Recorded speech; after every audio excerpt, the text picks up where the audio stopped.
Good evening, Draftaholics, and welcome to Draft Punks. Rejoice, fans of Bitter Blossom, Thoughtseas, Reaper King, and Door on the Siege Tower.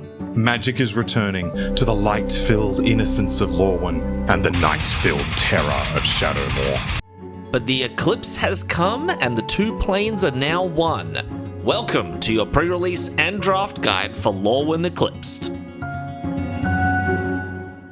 LORWYN Eclipsed, like the Lorwyn and Shadowmoor blocks before it, is a creature-type matter set, what us players typically call tribal, and what wizards in their infinite wisdom keep trying to get us to call typal. Although there aren't any specific mechanics tied to the creature types, when you open up your pre-release sealed pool, you will want to keep an eye out for the 5 heavily supported creature types: Blue-White Merfolk, Black-Red Goblins, Green-White Kithkin, Blue-Red Elementals, and Black-Green Elves. There are 3 other creature types that only have minimal support, almost certainly not enough to build an entire deck out. Those are Blue-Black Fairies, Red-Green Giants, and White-Black Treefolk. Vivid is a new ability word that scales based on the number of different colours among permanents you control. Vivid is found in all 5 colours, but is a little more concentrated in blue and green.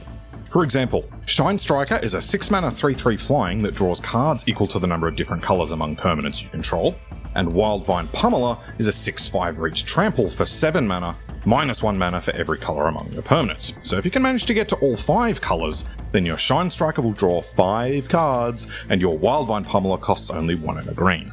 Your best friend with Vivid is Hybrid Mana, which is very prevalent in LORWYN Eclipsed.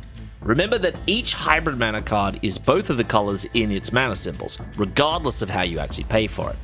So Glisterban is blue and green, and Chaos Spewer is black and red, meaning you can fairly easily get 4 different colours in play in your 2-colour black-green deck.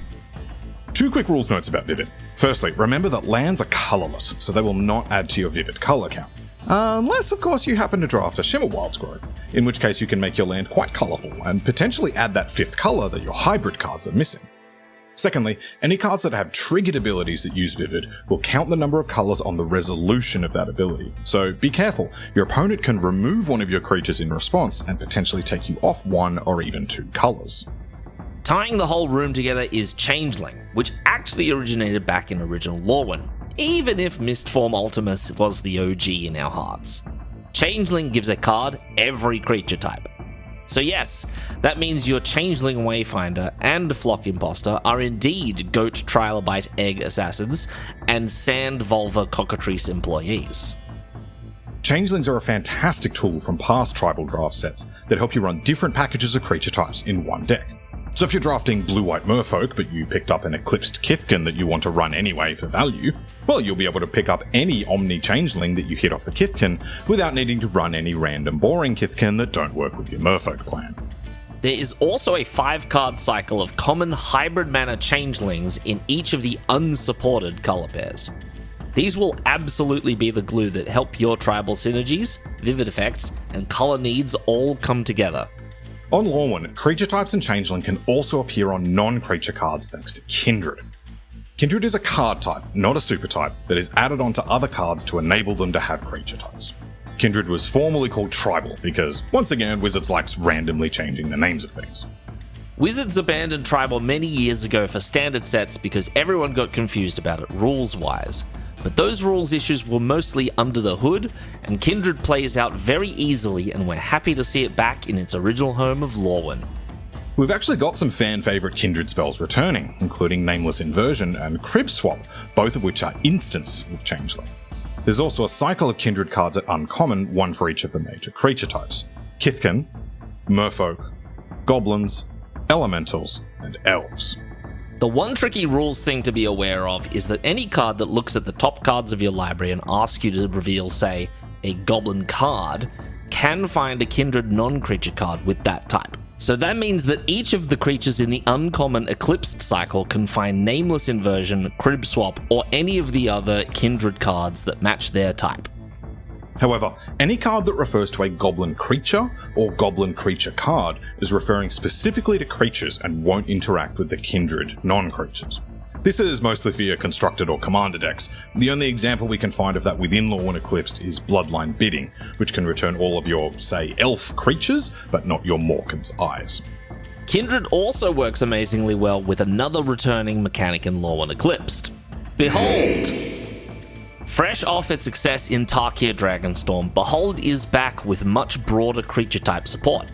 To behold a Merfolk, for example, you either choose a Merfolk you control or reveal a Merfolk card from your hand.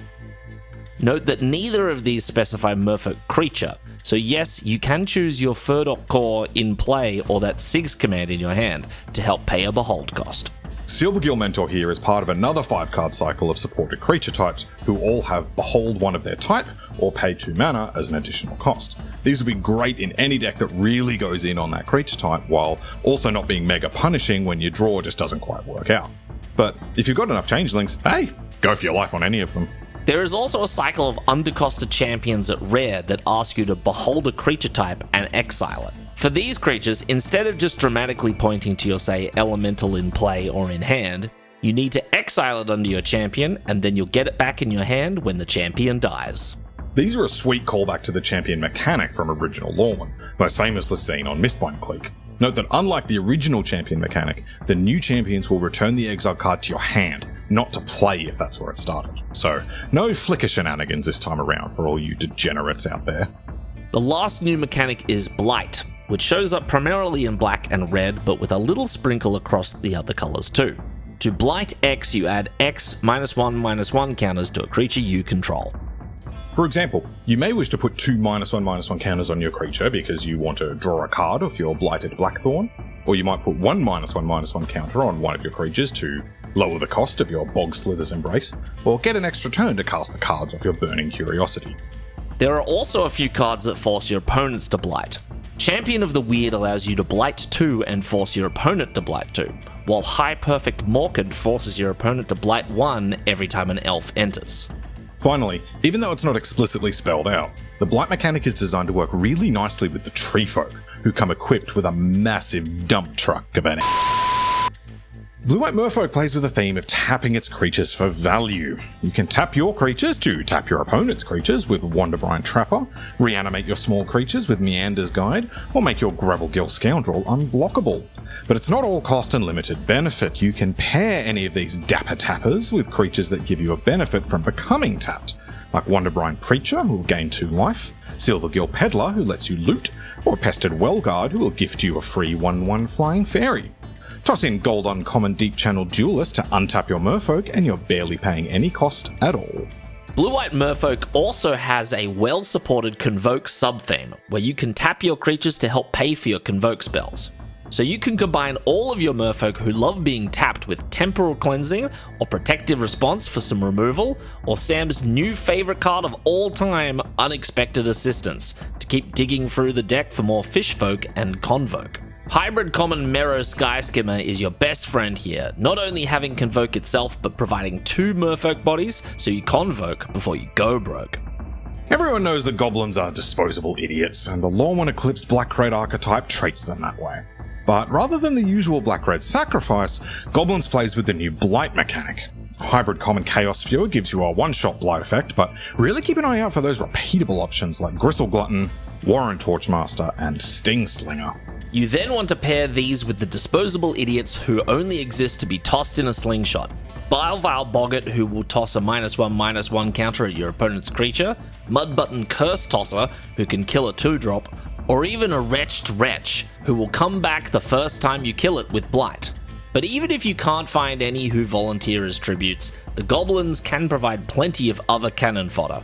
Elder Auntie is our classic 2 bodies for 3 mana, while Sourbread Auntie and Boggart Mischief give you multiple little idiots for a small cost. And keep an eye out for that Boggart Mischief and Gold Uncommon Boggart Cursecrafter to build a seriously potent Aristocrat-style deck. The Kithkin share a sort of hive mind to spread their abilities around, and they all seem bizarrely happy about it. Someone should really make a show about that.